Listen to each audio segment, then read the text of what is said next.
un program prezentat de Orange România.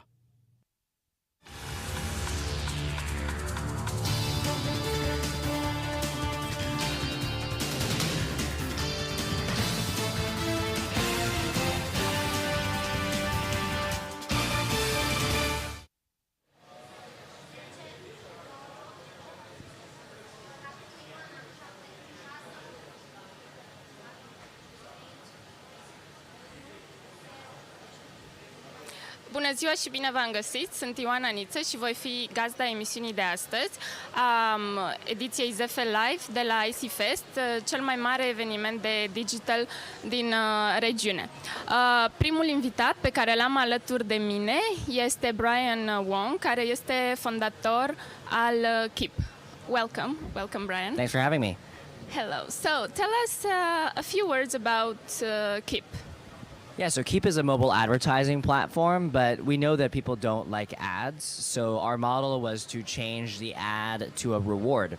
So imagine you're in an app on your phone and you do something like you finish running. You tracked your run. And in that moment, instead of just an ad, you get a reward from a Gatorade or from a Starbucks or from a brand. So the idea is, how do we use brands in the right moments and make it relevant through something that's rewarding? So we don't have our own app, but we have a platform with 10,000 apps that use it, about 200 million consumers that are on it around the world. And we help big brands just reach consumers when they are doing something relevant. So what's exactly the mechanism? So you'll be in the app, you'll do something like, again, finish your run or level up in a game. Okay. And then we show the ad, and the ad is always going to have a reward attached to it. Okay, and how do you collaborate with the brands?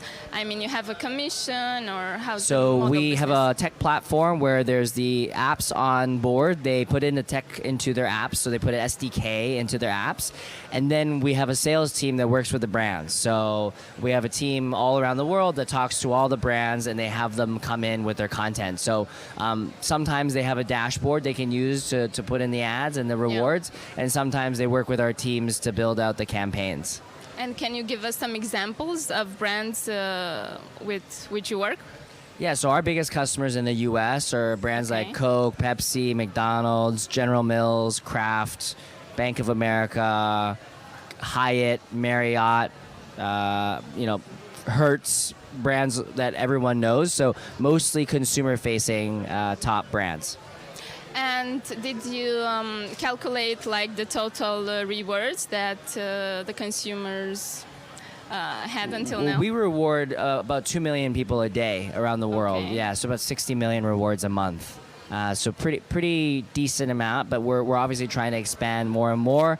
We actually have some business in Romania, but not a lot, mostly through programmatic advertising, but we're trying to become more native in terms of our formats and work with brands on better ideas in regions and make the ideas more relevant to the region. So obviously our biggest market is still the United States, but we know there's a lot of opportunity in Eastern Europe, especially with the smartphone growth and a lot of the youth that are always active on their apps. So there's a lot of activity there. Most advertisers know that buying an ad on a TV is not the only way anymore. There are other ways, and we're spending so much time on our devices, you have to figure out how to do it on this device, but better, right? It just hasn't been done well, and that's why we wanted to come up with a better model. So you said that you have some business here in Romania. Can you mention like with what brands? I mean, through what apps? Mostly the multinational brands, so like Coke and Starbucks and others, but the apps that we're in are just general fitness apps. There might have been apps that you guys might have heard of, like Runtastic, Runkeeper, Sweatcoin. These are Map My Run. These are all fitness apps that are around the world that people use here. Yeah. And so we'll be able to reach them here because of the geolocation capabilities. Okay, and except this fitness apps, what other apps? So games, a lot of very popular games, okay. like Candy Crush and a few Yeah. others, yeah. So any of these bigger games, I don't know if they're here, but if you're English speaking and you want to like search different like symptoms if you're sick, there's Yeah. a site called WebMD. It's a very big site as well, Yes. so we work with them. We work with Cosmopolitan magazine, part of Hearst. So a bunch of different publishers that have people reading all around the world. Maybe we will work with you guys for finance moments. Now I think finance moments is a big one because whether it be the global stock markets or the different financial news, people feel good some days as people feel bad some days. So depending on the news, actually one of our biggest clients in the U.S. is BlackRock.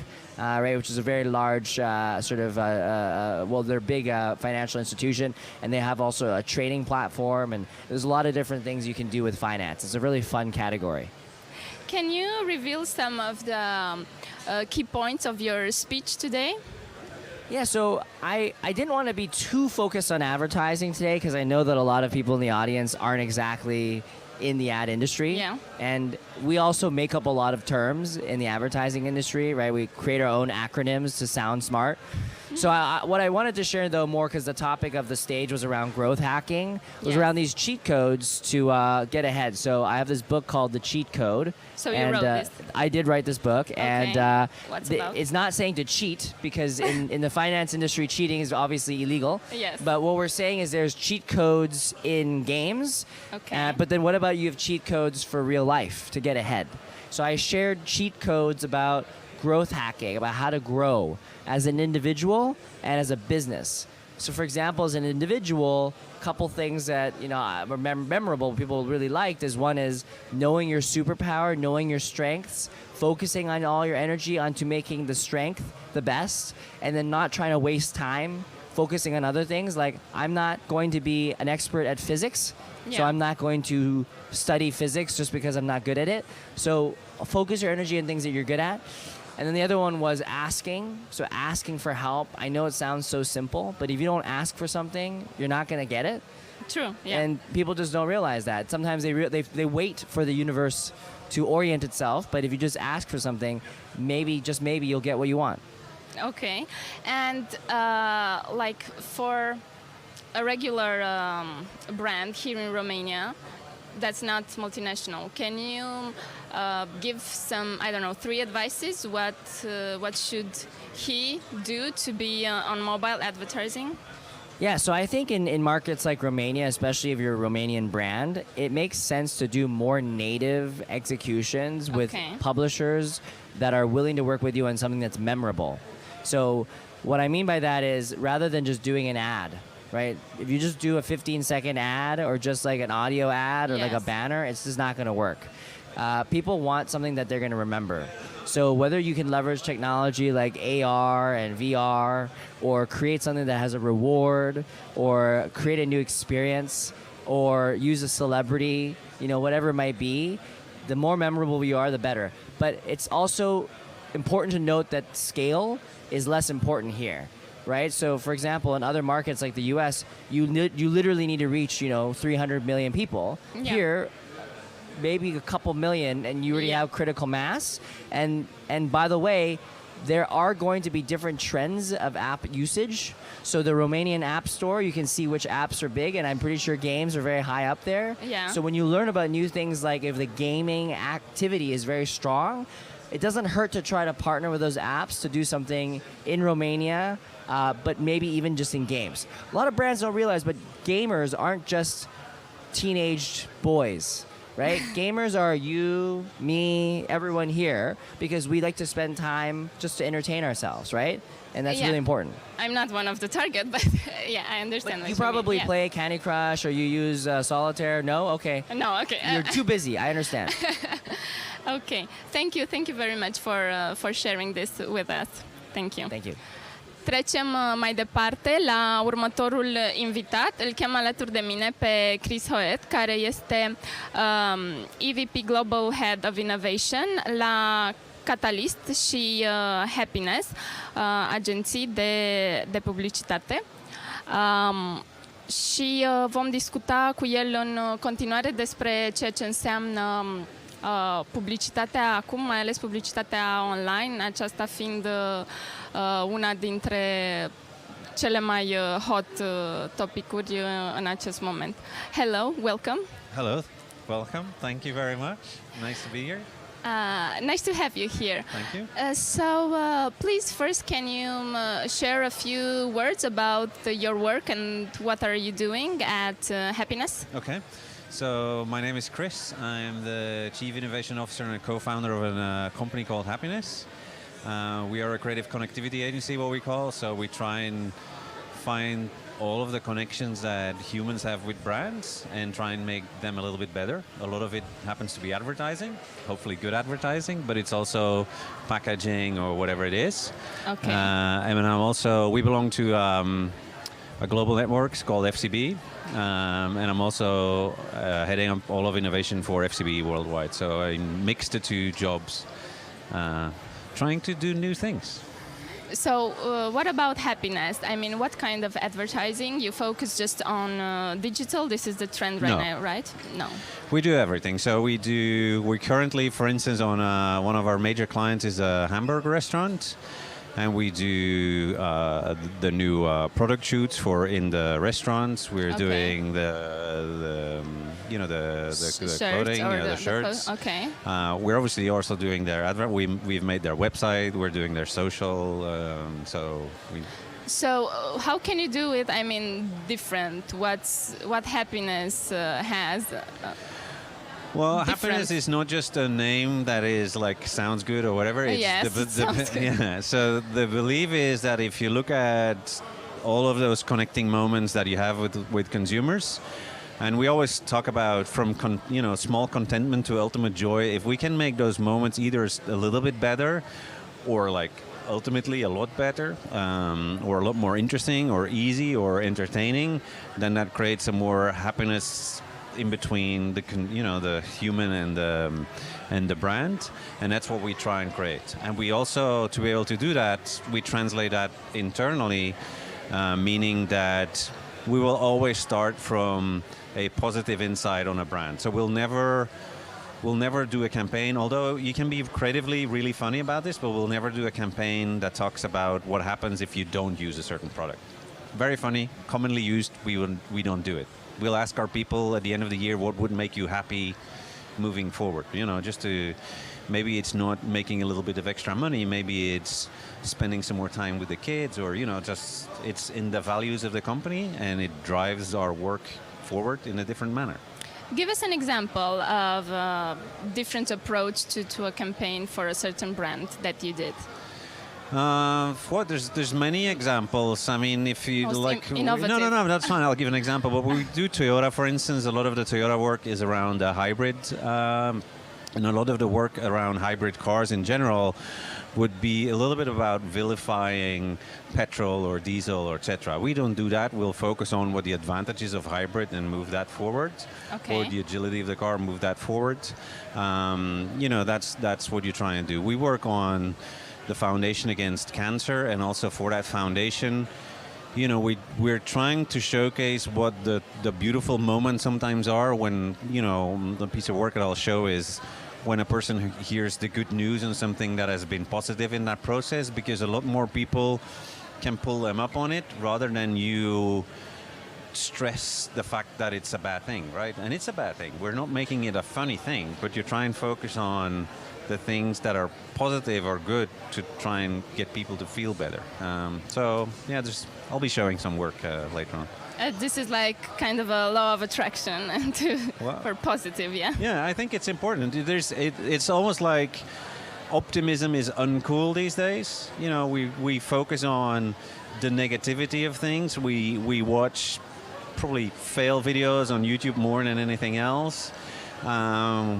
We kind of feel it bad, but at the same time, if we're really honest, a lot of people sort of enjoy the troubles that others are in a weird way. We focus on, and it's silly. We say enjoy the 90% of your life that's actually pretty darn good, rather than that 1% of a thing with your neighbor or something around your car that could possibly be better, because you get into a negative stream. And for one way or the other, people tend to go down that route, natively, more naturally, and that's why the talk is called "Happiness is the Ultimate Rebellion," because it's not our nature sort of goes down the negative thought, whereas we say just you can be happy and positive about the things you have and start from that, and we realize that it's not only makes you feel better, but it also brings better economical results. So there's no reason not to do it.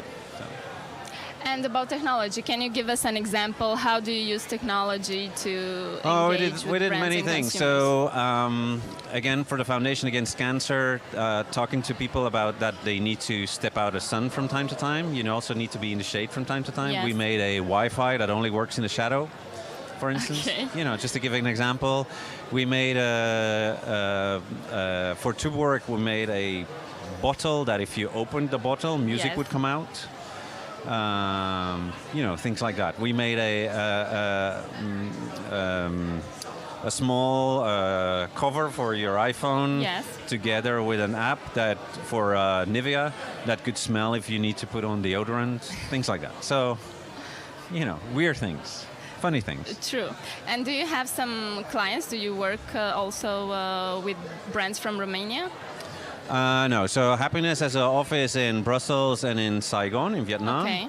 And we work for regional clients, like in Brussels for Carlsberg, in Vietnam for Bosch for Southeast Asia, but Okay. no for clients right here. Obviously, there is a FCB Bucharest, that is a partner agency in the network that I spent some time with yesterday that works on local clients. There's a beautiful agency here in town. So. And what about your speech, like the key points? Well, like I said, happiness is the ultimate rebellion. So the idea is that often first of all, the name is not, it is a vision. It's something that we believe that Yes. what we are, what we want to be. But I want to focus a little bit on the fact that often we talk about how you get to great work. And often we talk about the culture of a company, but Yes. we always see those as different things. And for me, those are the same things. The culture that defines what means happiness, how we believe communication, connectivity could be, and how we go about with our people and the work, translates into the great work. That's not interconnected. You cannot say here is a tactical step to make good ideas and not think about the culture of things. So you got to live it, right? You cannot have the same office building like everybody else and then do a PowerPoint that tries to showcase how different you are. That doesn't work. True. It's got to be in the building. It has to be in the people. So you have to live it. That's what I'll be talking about. True. So you kind of have an approach that is more heartful or emotional, Yeah. how to say. Okay. Thank you. Thank you very much for sharing this with us. Thanks for having me. Yeah. Thank you. Bye-bye. Thank you. L-am avut alături de noi pe Chris Hoet, care ne-a vorbit despre o manieră inovativă de a Yeah, it was nice to meet you. Let's stay in touch. Huh? practic de a-și face publicitate, ca brandurile să-și facă publicitate, pentru că în ziua de astăzi deja reclamele trebuie să spună mai mult decât până acum. Urmează să discutăm cu Gerd Leonhard, care este futurist și autor, unul dintre cei mai influenți oameni din Europa, The Futures. Welcome. Hello. How are you? Hello, I'm fine, thank you. And how are you? Very good, thank you.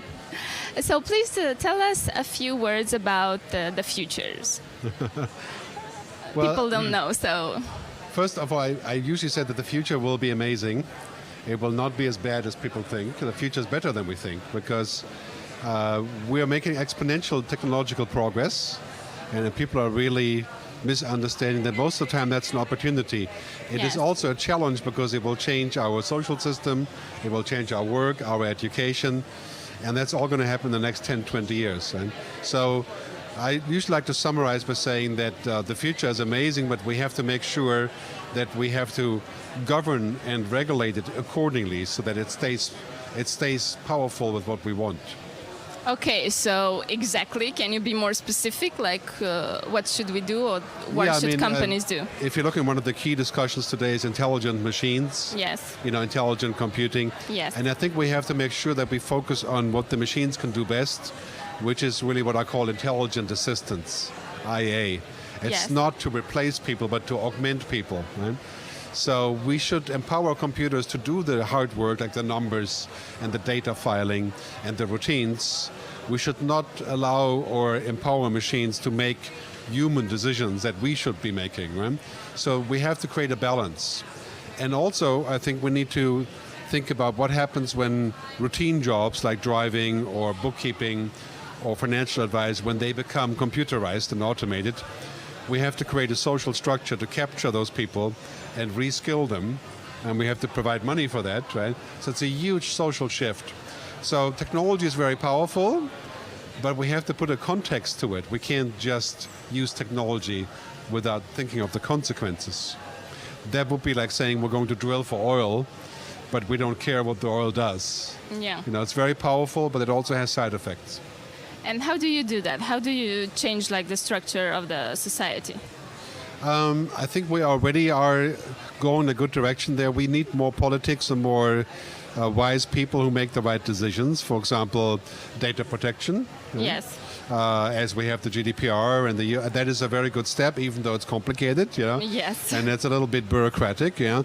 But we need to figure out how to use technology, the good things, but reduce the bad things. You know, what is called the externality, the external effect. Yes. So, you know, for example, if we have the Internet of Things, we have 5G networks, everything is connected, could be very powerful, but we could also have surveillance, and we could lose our civil rights. You know, so we have to put more time and money into the human aspect also, and have more discussion on that, have better politicians that know about these things, and create a balanced scenario. Okay, so it's all about balance, but how can you achieve? I mean, how can you be balanced? How can you make this? Well, I think any technology is about balance. You know, when the television came around, people were saying the television will mean that people don't talk to each other anymore, right? And the television, some people are addicted to television, right? They watch television 20 hours a day. Yeah. And some people are addicted to social media, right? Or the internet, or the mobile phone, right? And so what we need is a way of saying that there's a certain normal use, and then there's a use that we need to limit. For example, virtuality, right?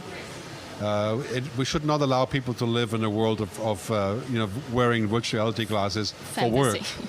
Right? Okay. Because, you know, if you do it for an hour or two, yes, but if you live in that world for 10 hours, it would have consequences on you, right? So we need to think about the psychology consequences, the emotional consequences, the social consequences. So that means we need more discussion, more awareness, more politics, wiser politicians, probably a lot more laws also on saying we want the good things but not the bad things. And we need responsibility from the tech companies. So how long do you think it will take us like to be at that point where artificial intelligence is really present in our lives? Because now we have just a few examples. Yes, I think we have another 5 to 7 years, maybe 10 in some instances, until machines can actually do this. You know, Okay. like right now we don't have quantum computing, which is unlimited computing power. You know, a million times. Yeah. We don't have the powerful computers to do the artificial intelligence. We have some of them, but they're expensive. So we need better networks, you know, 5G, and Yeah. we need sensor networks, we need the smart city, we need digital money, and so 5, 7, 10 years until we reach this point to where it is possible to do pretty much anything. And then 2050 is the point of roughly of what we call the singularity, of where technology is infinitely capable. And then we have to be careful about what we allow it to do. And then the question of control is a big question. True. I mean, you cannot let some machines to control humans, to control the human life. Well, you can let some machines control simple things like traffic. You know, but for example, if you take the example of traffic, if we have a city that is autonomous traffic from vehicles driving by themselves, Yes. then the computer could control the whole city, and we would save huge amount of energy. No traffic jams, no traffic lights, no signals, because the computer would do it. But in this world, you But cannot. if the computer breaks, if there's Well, that something probably would wrong. happen not very often, but it would happen less. But the problem is that humans couldn't drive there. because in this world the computer would organize everything, and when you drive with a regular car you would crash because the computer does not control your car. So it only works if we're all inside, right? And so the problem is a little bit like what's called the black box problem. You know, we get inside this machine world and then we kind of lose control of the process. And I think we should always be maintaining the human in the loop. No matter what we do, we should have the humans be the final instance. Okay, and what about how much will the artificial intelligence contribute to the quality of life? I mean, to increase the quality of life. Yes, I think the word artificial intelligence is sometimes a little bit misleading because these machines are not intelligent like us. You know, they are smart. Okay. And they can learn. Right? So I prefer to use artificial smartness, or sometimes I use intelligent assistance, you know, IA, Yes. rather than AI. Right? So what these machines really do is that they're machine learning. So you give them 100 billion facts, they look at all the patterns, Yeah. and they do it again and again, and then they say, I have a solution. And they're smart there, right? But they're not emotionally intelligent or socially intelligent or conscious or sentient. So they're missing everything that's important to us. Right? So I think it's very important that we realize that these machines are primarily assistants. They're augmenting what we do. And they will replace some of our work also, right? But they're not intelligent like Ex Machina, you know, like science fiction. We may in 30 or 40 years get to that point where machines can be more like humans. In the meantime, it's primarily an economic challenge, right? Because we will have machines do anything that's routine, machines will do. Okay, but this will help like people in Africa that don't have what to eat, or to improve like the level of pollution. I think it will help everyone, but we have to, of course, share the technology, right? For example, Okay. if you're looking at smart farming, now you have this idea that you would have a high-rise of what's called vertical farming. Yes. And the robots and the machines are cultivating the food, right? And you could have those machines in Africa, and you could solve the food problem. But right now it's too expensive, so we have to Yeah. give it to them, right? So the solution will be a distribution of the benefit of technology.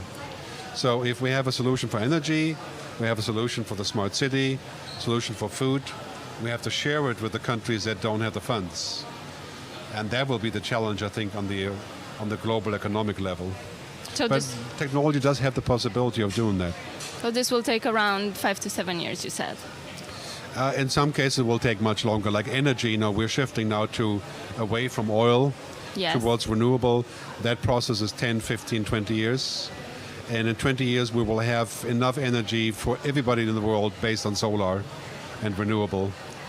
And for that to happen in Africa, we have to give them a better deal, right? Because they have less money. So we have to collaborate to spread the power of technology.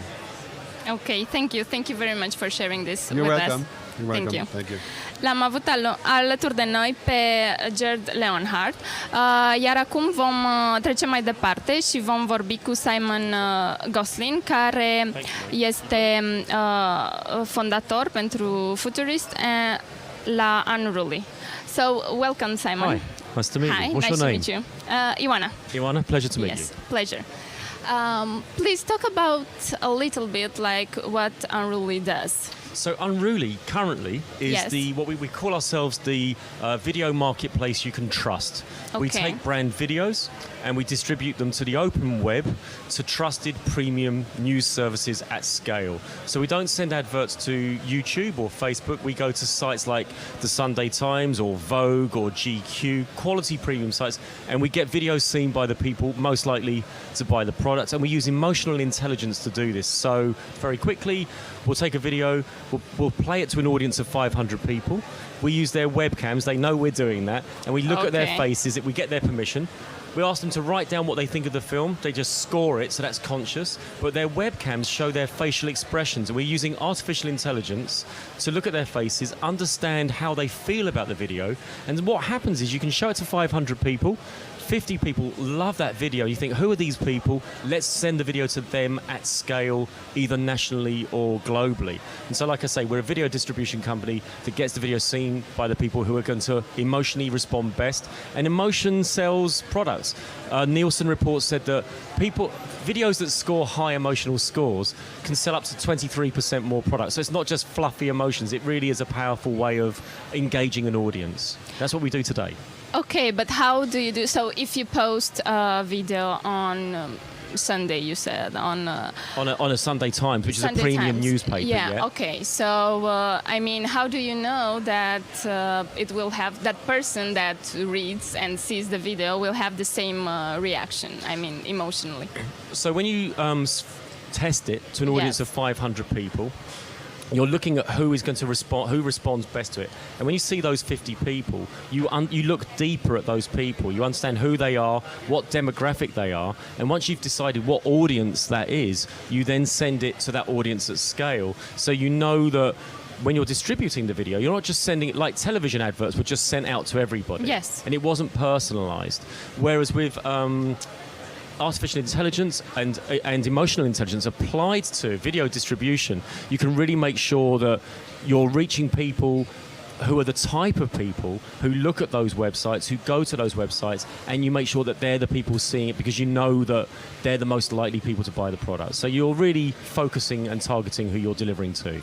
Okay, so you target the publications, your channels of distributing the videos, but because you mentioned Sunday Times, they don't use an algorithm or something to show that video to a specific person. No, there's various companies that distribute video.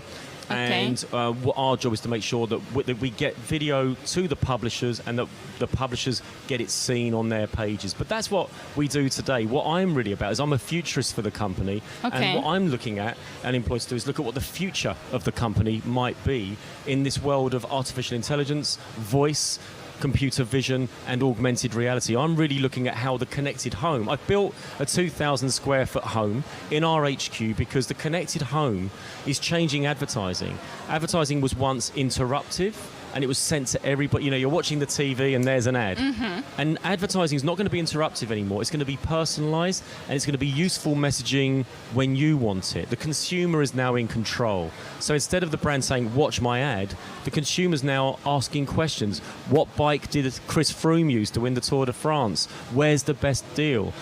Send a hologram of the bike to my phone for me to explore. And then you touch the hologram and you add it to your basket. So instead of it being a spot that says, buy this bike, the story is now micro moments. Want to know, want to explore, and want to buy. And brands need to make sure that they're using the latest tech trends to share stories with consumers in these micro moments. It's important to do the 30-second advert. You still need that to raise awareness. But beyond the 30-second advert, how are you working with voice? What's your Alexa strategy? And what I do is talk to brands about, I show brands great developments with these new technologies and then ask the question, how do these technologies apply to you as a brand? Who is the audience that you're looking to go to? And let's use good storytelling and emotional intelligence to reach them. And give us an example of one of the most innovative video that you did for a brand. Well, rather than talk about an innovative video, I'd rather talk about examples of, I think, brands that are using these tech trends really well. So, for example, IKEA, Yes. they've got an application called IKEA Place. It's an augmented reality application. And what that can do is it can actually put, through your phone, you can look at furniture in your living room, millimeter accurate, and it's in Wow. your room. You can explore it, and if you like it, you can buy it. L'Oreal have done an application a couple of years ago called Makeup Genius. And when you look at it, it puts makeup on your face. You've seen Snapchat lenses. They put bunny ears and this Yes. sort of thing. Well, it's like that, but with makeup, but it's really good. It doesn't look fake. It has a really nice, you can dial it up or down to make it heavier or lighter. But the great thing about L'Oreal doing Makeup Genius is this. I've got a 20-year-old daughter and a 16-year-old daughter, right? They don't really look at TV ads. They don't really listen to radio ads. But they do use something like Snapchat. They share lenses. They share fun stories. Yes. And what L'Oreal is doing is saying, this is what 16 and 20-year-olds are doing. Let's sell makeup in a Snapchat style. So they give you an application, puts makeup on the face, and you can add it to basket. But the other thing is that L'Oreal Makeup Genius app was downloaded in its first year 30 million times, and it did 240 million virtual makeovers. It's a massive success. And so these are examples, I think, of storytelling using new technologies, which are really immersive and get you involved. You don't just passively watch an advert, you get involved with it, and that's something I find really exciting. Okay, it was downloaded and it was used, but did they also buy products? Yes, they from have our- bought products yeah. through it, and they can actually renew products through it, because within the application there's a barcode scanner. So if you Yes. run out of your mascara, you can just scan the barcode and get another item. So it's selling a lot of product too. Okay, so like this is the future. This is how brands should interact with I their think clients. brands need to be present across all platforms, and I think that actually voice is the most natural interface. You know, when I was in New York recently, I was on my phone, I had Google Assistant, and I just said to it, where's good to eat breakfast around here? And that's much easier than typing it. And so up came some suggestions, and I went to a really nice restaurant in Times Square and had a good breakfast. It's so much more natural to ask this. And one of the things we've seen Publicis, the agency, doing is they're creating a device called Marcel at the moment, and it's connecting 80,000 employees in 130 countries across 200 disciplines. They could have a guy in Romania think, I need to do something cool with fintech. And Yes. instead of thinking, what has Publicis done about fintech? You just say to Marcel, I need some fintech ideas. And Marcel will say, our Helsinki team has made these amazing ideas which have been really successful. Would you like me to connect you with the team? So a company that used to be huge and difficult to move, with artificial intelligence and voice, suddenly a guy in Romania can talk to a guy in Finland. They can do a face-to-face meeting across Skype or Hangouts, and it makes things much more efficient. And there's a whole lot more that voice can do. Suggestions, recommendations. I think our relationship with voice, I think we're going to have our own voice avatars, and we're going to have a real relationship with them. It's going to be almost like Tony Stark in Iron Man and his relationship with Jarvis. They tell jokes. It's actually going to adapt. It's going to get to know us. And this is going to happen very quickly. And the last question, what did you notice about the audience, about this emotional reactions they have? I mean, with what they tend to be more... Prominent. yes. It's a good question. We do two things. So we give them a card and it says sadness, happiness, inspiration. It has all these emotions and you ask them to score it. So you get written information because the camera doesn't always collect everything, okay? But certainly the facial tracking and the facial coding that the software has, you can see if someone's happy, laughing, moved, touched, tender, emotional, romantic. You can really get a lot out of the expressions in someone's face. And the other thing, when we send a video for the Yes. brand, let's say it's Heineken, just as an example, we don't just send one video to the 500 people. We send 4 different videos. Heineken's one of them, but there are 3 others because we don't want the audience to know which one we're one? testing. Okay. So we try to get a genuine response to that distribution, and that's what we do with Unruly. Okay, thank you. Thank you very much for sharing You're very this. welcome. Thank you for taking Thank the you. time. Have a good Thank day. You too. So, trecem mai departe. Îl voi chema alături de bine pe Corey Kay, care vine de la Discovery Agency și va vorbi despre VR în principal. Hello, nice to meet you, Corey. Nice to meet you. So, tell us a little bit about Discovery, please. I work for Discovery Channel. Yes. You know, the network, the global network. Yes. We own a lot of other networks: TLC, Animal Planet, Eurosport. We're international. We're based in the U.S., but we have networks around the world. I work for an internal creative agency, so I'm on the creative side and I service all the networks across Discovery. And I work mainly on digital to promote the shows, and now I'm doing a lot of VR. So tell us, how do you use now VR in TV?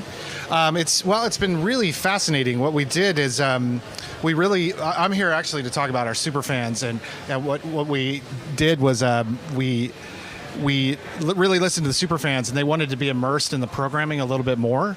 They wanted to experience the shows a little bit more, like go on the sets and be like immersed with go to the Klondike and see the Gold Rush sets, and they wanted to go on the Deadliest Catch boats, and they wanted to really be immersed. So what we ended up doing is buying some 360 cameras and going and shooting a lot of stuff while the shows were being shot. Okay. So we're using it as a tool to really get the fans even closer to the content in the shows, so they can experience what it's like to be there. And these are like, you also post online, you engage a lot in so digital? we have an iOS and Android app that's free for download. We launched that in August of 2015. We're also on the Oculus Rift platform, the HTC Vive platform. So you can watch it on your phone just by holding your phone up and looking around in 360. You can watch it on a computer, watching 360 on Facebook, YouTube. So we're across all the platforms.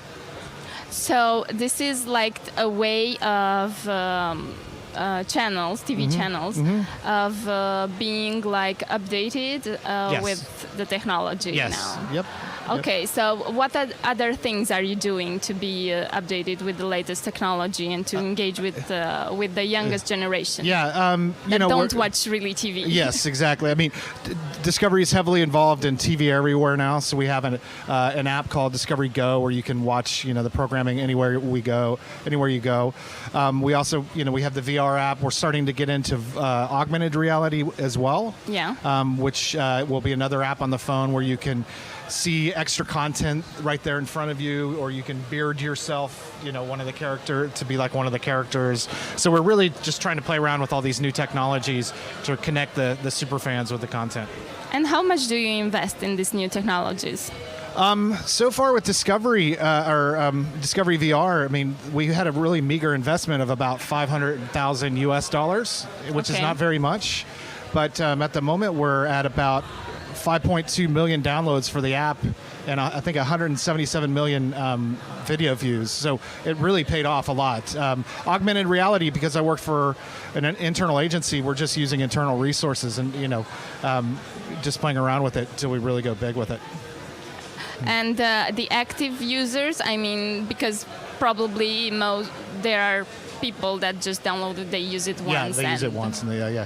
So- We have a pretty strong active user base because we're constantly putting out new content, so they're Okay. coming back quite often. I would say we have about 75% retainment of people that are coming back and rewatching the videos and seeing any of the new content.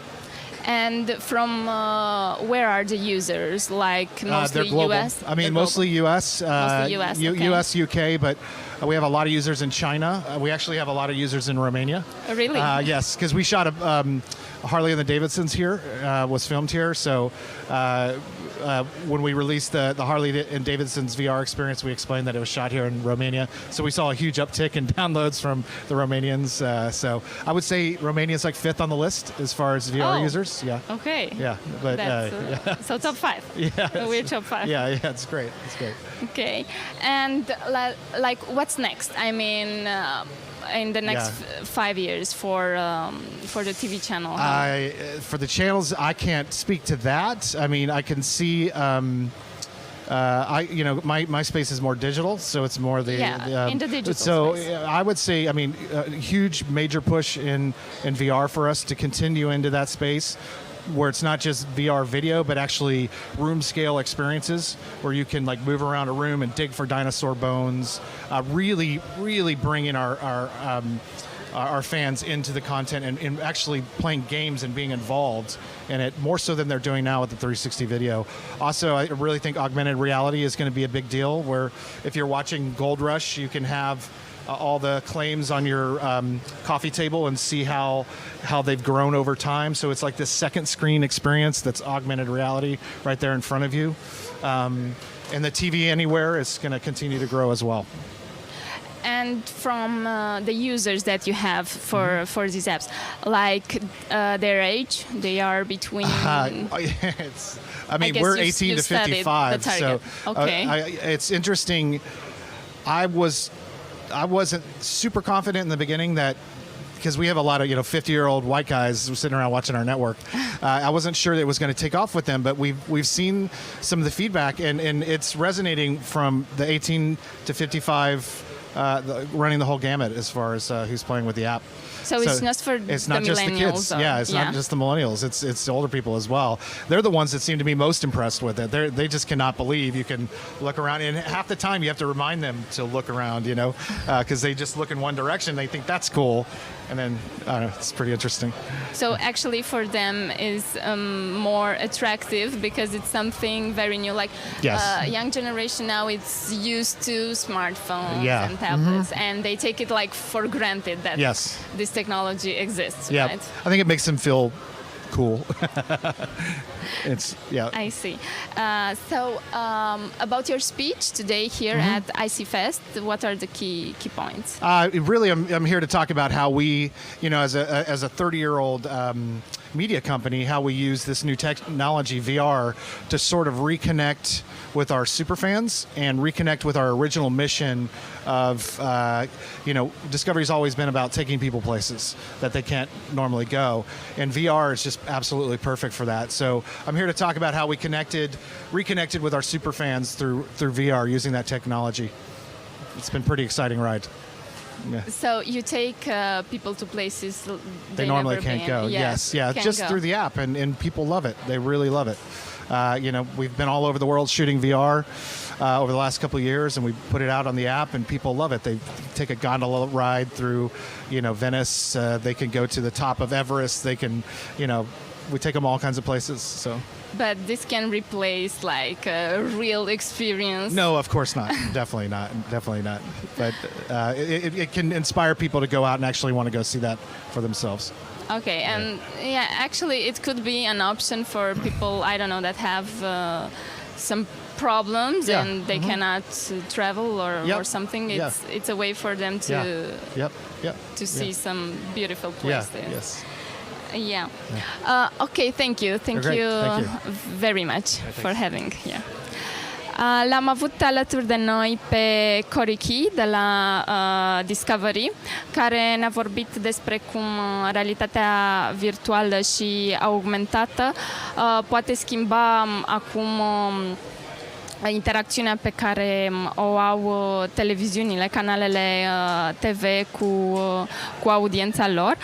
Acum o am alături de mine pe Serafima Davy, care este country manager pentru Taboola. Hello, nice to meet you. Hi, nice to meet you. Welcome. Thank you. So, tell us a little bit about Taboola. I know it's an advertising agency that it has like a new approach to advertising. Absolutely. So Taboola is the largest content discovery platform in the world. We have 1.3 billion users worldwide.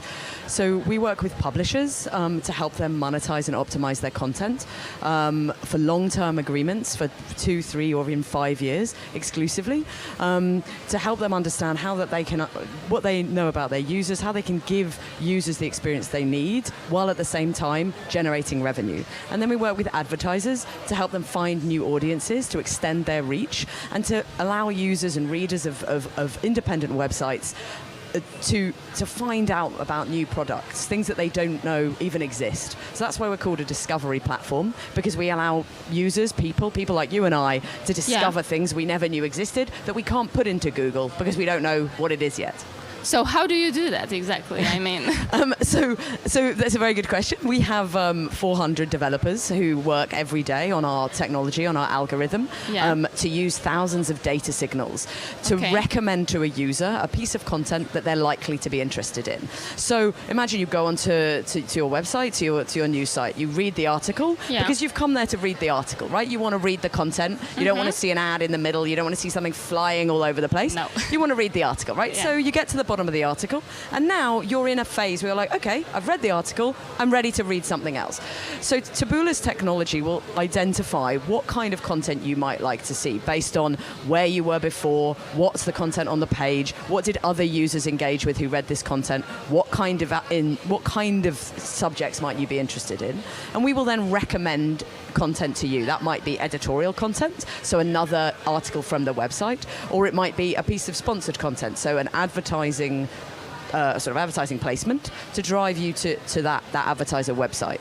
And that pops out, or it's... No, it's completely integrated into the experience. So at the bottom Okay. of the article, so if you imagine Yeah. on a phone, Yeah. you're reading the article and you get to the bottom and it's a seamless integration into the article. So it's always fits the look and feel of the site. So everything will look very much like the site. It's identified as Taboola advertising content so that the user is aware, they understand. Yeah. But the research that we've done about user experience is that a user, we've mapped using heat map technology, the attention span as a user reads an article Yeah. and then moves into what we call the feed.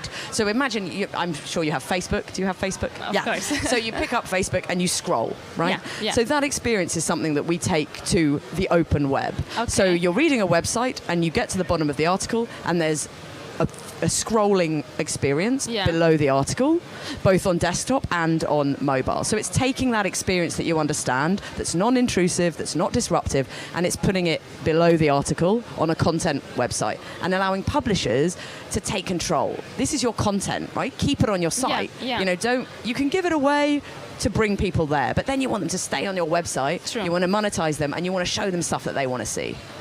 So you also work with brands, clients from Romania, you have? So we have a partner here, Yes. Think Digital, who Yes. represent us in this market, and they work with advertisers and brands in the Romanian market. I'm afraid I can't give you specific examples, but I know that we are growing rapidly in Romania and in Central and Eastern Europe. So you can make like some differences between, you can tell us some differences between the Romanian market and the others, because you cover like all the region, right? Of course, yes. So I myself work on Russia, CIS, and Poland, but I'm based in the UK and I work a lot with those other markets as well. I would say that one of the differences is more of a kind of level of development of this kind of technology. So in the UK or Germany or France, publishers have been around a bit longer Yeah. and are in a position where they're able to focus more on the user experience, and they're willing to, they've moved away from, you know, 5 years ago everyone said, okay, we're going to have a video pop up, then we're going to brand the homepage, and the user comes on and is like, what is this? It's like, annoying. It's annoying, I don't know what, I wanted Yeah. to read this article but now I'm annoyed and I can't see it and I don't understand. And it takes a lot of courage for a publisher to say, Hank, we're going to move away from this because we can make money today, but how are we going to make money in 6 months, in 12 months, in 2 years? And I think that takes a lot of courage to say, okay, we're not going to do this. We're going to have display. We're going to monetize a certain display that works with our advertisers, and then we're going to talk to a content discovery platform like Taboola to help us monetize that area below the article in a way that makes sense. And I think that certainly in the markets that I work in Central and Eastern Europe, that isn't quite there. So we're still talking to publishers about how we can think about the long term and how we can put the user experience first, and the monetization will follow. So I think that's kind of the biggest difference that we see. But I think it's already changing. So the more I talk to publishers in Russia and Poland and Eastern Europe, the more publishers are saying, I need to take back control from those walled gardens of Facebook Yeah. and Google. This is my content, I want to monetize it, and I need to make sure that my users come to my site, come back to my site, and stay on my site.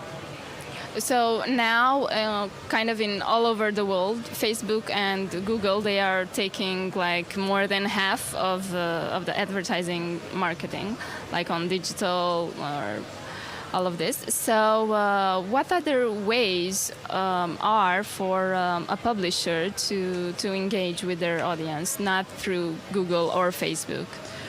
Well, using platforms like Taboola. So what Taboola does is prioritize keeping the user on the site and bringing in new users and monetizing those users that are on the site. So instead of reading your content elsewhere on a different platform, where you get fewer users coming to your site, you can monetize them less effectively, and there's not a lot of transparency around what actually is going on there. These kind of tools that enable you to increase page depth, to keep users on the site. This is the kind of tool that helps publishers to really, to take back that control of their content. And also, with a platform like Taboola, because we have so much data, we have 1.3 billion users. We've done some really interesting analysis around the World Cup. We have so much information about user preferences. What that means is we can provide that data to publishers to help them understand their users. So we say, okay, your users come to your site and they come from having read this kind of content, right? You don't have that on your site. Maybe you could open up a new section. Maybe you could start writing about this kind of content. Oh, okay, yeah. So all of that data we can provide to publishers to help them understand what their users want. What kind of images do they want to see? What kind of headlines? What's the priority in which they should order their homepage articles? So that's the data we provide to them, so that they can say, users want to come to my site and stay on my site and not always go elsewhere. So can you give us some examples? Like you said, that what are the preferences for content, or can you give us like 2 or 3 examples? So, I suppose usually what we're looking at is more trends. So we'd be looking at like, what are people talking about now? Yes. How are people, what kind of content are people reading, responding to, forwarding, etc. So it's quite a topical question. But we're able to see in visually that we can give to publishers exactly what people are responding to now. In terms of content, we also look at peaks on the website. So, for example, most news articles, as you will know, they get 95% of their traffic in the first 24 hours, and then nobody reads that article. Yes. So we see this sort of huge peak, and then it evens out. So we would provide an alert for someone in editorial to say, suddenly 5 days later, people are reading this article. Maybe the news is updated, maybe something's changed, maybe whoever was just put in prison has been released, and you need to go back and update that. So when we talk about content insights, it's more along those lines. So understanding what people are talking about on the web and what are they reading, and then on your site, what are the changing trends? Okay, and what did you notice? So from your statistics, people tend to read more on desktop or on mobile now. What's the trend? So the trend is certainly towards mobile. It really depends on the market. So some of our markets are very much mobile first. So markets where you see a much bigger percentage of mobile, because people have kind of bypassed desktop and gone straight to mobile. So it's about 50-50 in most markets still. We're seeing more time spent on mobile. But what we're seeing is a decline in the number of new users on mobile. So it's like there's a saturation. Like everybody's got 1 or even 2. I don't know how many mobiles you have. I've got 2. Yeah. 2 or 3, however many, mobile for each hand, each pocket. So we've reached the point where everyone's, pretty much, there's not more people coming online, but they're spending more time on mobile. And that's why we need to create experiences on mobile that replicate what users understand. Ok, thank you very much for your time. Thank for you. being here. Thank you. Am avut-o alături de noi pe Serafima Davy, iar acum îl voi chema lângă mine pe Eugene Borukovic, care este Global Head of Digital Health and Innovation la Bayer. Hello, nice to meet you. Nice to meet you. Sorry, your name is very difficult to pronounce for me. No, that's okay. It's tough for me to pronounce it sometimes, so I'm just going to put the water down so I can focus here. Okay, so tell us about your work. What's digital health? So, you can see I'm wearing a lot of devices, right? Okay, yeah. And I also have a little chip in my hand. But, those are all scary. fancy toys, right? I think part of what I do with my team for Bayer, as you know, Bayer is a life sciences company. And I think the ability for us as healthcare consumers to being able to track our data, and if you think about our bodies, they're actually generating data 24/7, and we're in the early stages of being able to capture the data, but also understand what are the potential behavior modifications that we can make, I know people that got their little Fitbits and lost 30 kilos because they were competing with themselves. So how does that, and as a team, in short, we actually work with startups because the realization is Bayer is a 100,000 person company. Yes, it's been innovating over 150 years, but we can't do it alone, right? And so we look at it from a perspective of there's an existing value chain of an existing business. So how do we work with startups to disrupt it? But also how do we as Bayer do better things, right? So which startups do you work with? So we have a number of it. We have an early stage accelerator program in Berlin. One example I would say is a company called Turbine. It's a Hungarian company that graduated our accelerator 2 years ago, and they're leveraging artificial intelligence to predict compound therapies for oncology. This is just one example. Another example, we have a company called Biomedo. It's a German-based, Berlin-based company that's looking at clinical trials and improving the clinical trial recruitment process. And I can keep going. But tell us about that chip. I mean, this is really interesting. Sometimes I'm afraid to bring it up because that occupies the conversation, but I started doing this. So it's an NFC chip. It's the same technology that you use to pay, right? Okay. And it's actually a pretty dumb chip. It was part of the quantified self movement a couple of years back. So I think I was one of the first 100 people to put this in. Okay. And the concept was around my grandma-in-law passed away, but she had dementia. And of course, as a person walks out, how do you track it? So it's a little bit of an ethical discussion, right? Do you tag your grandparents? But I was testing this. What are the use cases for this? So for example, I have my link to the DNA data on here, my healthcare data. But a good use case is actually for Parkinson's patients. So a lot of Parkinson's patients are now using this. Yes. Because as you can imagine, when they're trying to enter their door with the keys and the shaking, they can't do it and they get frustrated. So they're actually just using this to just open the door. And this goes back to, healthcare is not only about pills or services around it, it's also, the quality of life. So can we leverage technology to improve the quality of life of patients and healthcare consumers? But if you have this chip, I mean, it's not also... it tracks where you go. No. So it's not intrusive? It's not intrusive. The only intrusion was it kind of felt like, when they take your blood test and they can't find the vein. Yes. So that was the only intrusion.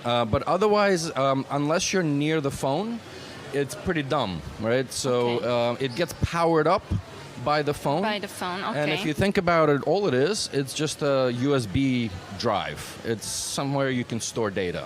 So it's not, unfortunately, it's actually not taking my blood glucose levels or anything like that. Not yet.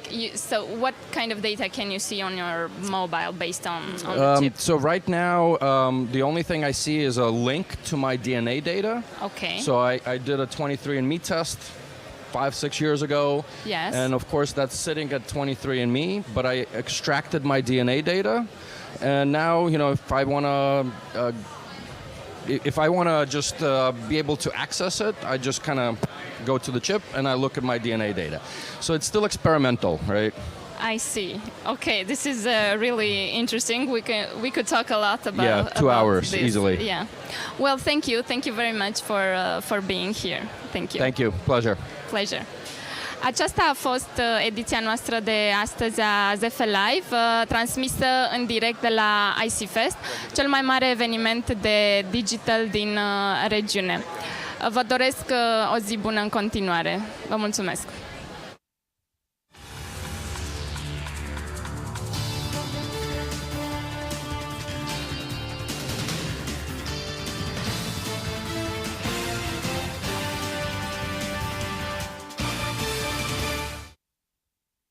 Un program prezentat de Orange România.